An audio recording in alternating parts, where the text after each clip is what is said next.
আজকে দেখো আলু দিয়া কাঁচাই ফাঁকনায় টমেটো নাগামরিচ কাঁচামরিচ দিয়া সুন্দর কইরা সেটা চিকেন দুইটারে অলরেডি কষাই নিছি দেখো কত মশলা দিয়া ফুল রেসিপি দেখতে হইলে ইউটিউব চ্যানেলে দেখতে হইবা সুভাষ ব্লগ ইউকে দেখতে একবারে ভুলবা না।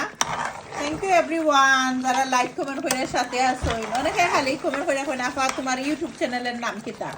আমার ইউটিউব চ্যানেলের নাম হইল সুভাষ ব্লগ ইউকে। অনেকে আসেন আমার চ্যানেলটা সাবস্ক্রাইব করে দিছেন, সাপোর্ট করেন, নাইস নাইস কমেন্ট করেন। থ্যাংক ইউ আপনারা সব বাইরে। আর এখানে নাগামরিচ কাঁচামরিচ কাঁচাই ফাঁকনাই টমেটো সবটা দিয়া বালাটি এখানে সুন্দর কইরা নাইস কইরা নিচিত্র কইরা মিক্স করলাম। তা আপনারা ফুল রেসিপি দেখতে একবারে ভুলবা না।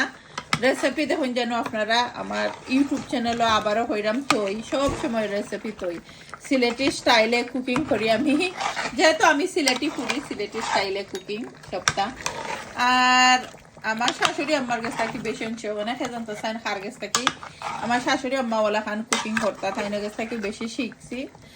আর এটা শক্ত চিকেন দি আলু দি আমার শাশুড়ি আম্মার যে পছন্দের একটা কারি আছিল একটা বেশি অংশ বানাইতা। কারিটার লুক দেখো রিয়েলি নাইস, খাই তো ইনশাল্লাহ ইয়ামি হইব।